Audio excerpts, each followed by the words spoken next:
السلام علیکم۔ ابو الحسن ابن حسن ایک طبیب کا واقعہ بیان کرتے ہیں کہ میں نے مصر میں ایک طبیب کو دیکھا جو وہاں قطعی کے نام سے مشہور تھا۔ وہ بڑا ہی دانش مند طبیب تھا، لیکن وہ ایک رئیس کی لڑکی پہ عاشق ہو گیا۔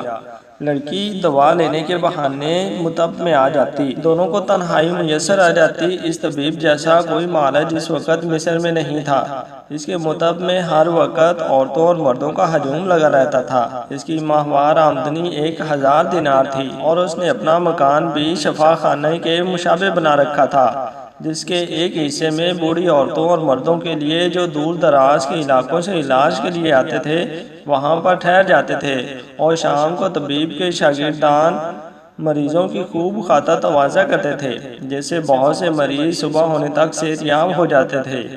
ایک دفعہ ایسا اتفاق ہوا، کوئی رئیس کی جوان لڑکی جس پر طبیب عاشق تھا اچانک بے ہوش ہو گئی۔ جب اس کو کئی دنوں تک ہوش نہ آیا تو رئیس نے سب طبیبوں کو اپنے محل میں بلایا تاکہ لڑکی کے مرض کی تشخیص کر سکے۔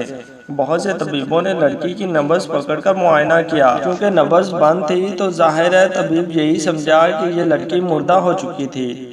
جب اس عاشق طبیب کی باری آئی تو اپنی محبوبہ کو اس حالت میں دیکھ کر رو پڑا اور اس میں ہمت نہ رہی کہ اپنی محبوبہ کے مردہ جسم کو ہاتھ لگا سکے۔ وہ روتا ہوا واپس آ گیا۔ رئیس نے اپنی حسین و جمیل بیٹی کو نہلانے اور دفن کرنے کا انتظام کر دیا۔ اس لڑکی کو غسل دلوا کر اس کا جنازہ تیار کیا اور دفنانے کے لیے چل پڑے۔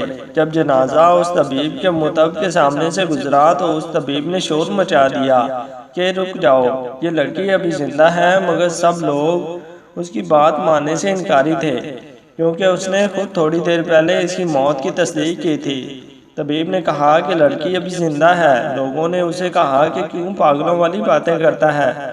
کچھ لوگ اس کے اور اس لڑکی کے تعلقات کے بارے میں جانتے تھے، مگر اس طبیب کی بات کسی نے نہ مانی اور وہ لوگ اس لڑکی کو قبرستان میں دفنا کر واپس چلے جائے۔ تھوڑی ہی دیر بعد جب اندھیرا چھا گیا تو طبیب نے قبرستان جا کر اپنی محبوبہ کی لاش کو قبر سے نکالا اور اپنے مکان میں لے آیا۔ اس کے بعد طبیب نے اپنی نقاب پوش شاگردہ کو ایک خاص تیل دے کر کہا کہ اس لڑکی کے بدن پر مالش کرو اور اس بات کا خاص خیال رکھنا کہ تمہارا نقاب نیچے نہ سرکنے پائے۔ چنانچہ وہ شاگرد خاتون اس لڑکی کے جسم کو برنا کر کے کچھ دیر اس کی مالش کرتی رہی، اور اس دوران طبیب بھی دروازے پر آ کر دستک دیتا رہا اور وقفے وقفے سے اس مریضہ کی نبض چیک کرتا رہا۔ پھر طبیب نے اپنی محبوبہ کو 10 کوڑے پوری طاقت سے لگانے کا کہا۔ پھر نقاب پوش شاگردہ کو مالش کرنے کے لیے وہیں چھوڑ کر آ گیا۔ تھوڑی ہی دیر بعد لڑکی کے جسم میں حرکت پیدا ہو گئی۔ اس نے اپنی آنکھیں کھول لیں اور سامنے اس نقاب پوش کو دیکھتے ہی ڈر گئی اور اپنے جسم کو کپڑوں سے ڈھانپنے لگی اور کہنے لگی، خدا کے لیے میری عزت کو نقصان نہ پہنچانا۔ اسی دوران طبیب اندر داخل ہوا اور اس لڑکی کو ہوش میں دیکھ کر بڑا خوش ہوا۔ پھر اس لڑکی سے پوچھا، تمہیں کیا محسوس ہوتا ہے؟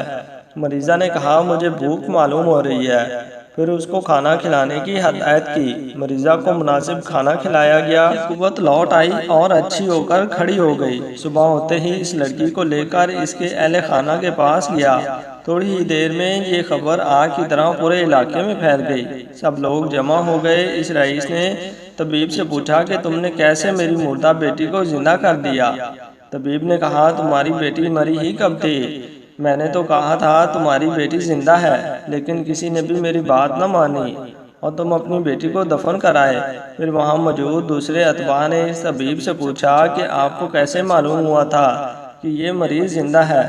تو طبیب کہنے لگا کہ میں نے جنازہ میں دیکھ لیا تھا کہ میت کے پاؤں سیدھے ہیں جبکہ مردے کے پاؤں بچھے ہوتے ہیں، وہ کھڑے نہیں رہ سکتے، اس لیے میں سمجھا کہ لڑکی زندہ ہے۔ میں نے قیاس کیا کہ لڑکی کو سکتہ پڑا ہے۔ پھر بعض طبیبوں نے پوچھا کہ یہ طریقہ علاج آپ کو کیسے معلوم ہوا؟ طبیب نے کہا کہ میں ایک قافلے کے ساتھ سفر میں تھا جس کے ساتھ عرب کے گھوڑ سوار ہماری حفاظت کے لیے چل رہے تھے۔ ان میں سے ایک سوار اپنے گھوڑے سے گر گیا اور اس کو سکتہ پڑ گیا، تو لوگوں نے کہا کہ یہ شخص مر گیا۔ تو ان میں سے ایک بوڑھا آیا اور اس نے بہت ہی شدت اور سختی سے مارنا شروع کیا جب تک کہ اس کو ہوش نہ آ گیا۔ اس وقت تک برابر مارتا رہا۔ میں نے اس سے سمجھا کہ چوٹ اپنی طرف حرارت کو کھینچتی ہے، جس کو مد نظر رکھتے ہوئے میں نے اس مریضہ کا علاج کیا تھا۔ اس کے بعد جب ان دونوں کے تعلقات کا اس رئیس کو پتہ چلا تو تو اس نے ان دونوں کی شادی کرا دی۔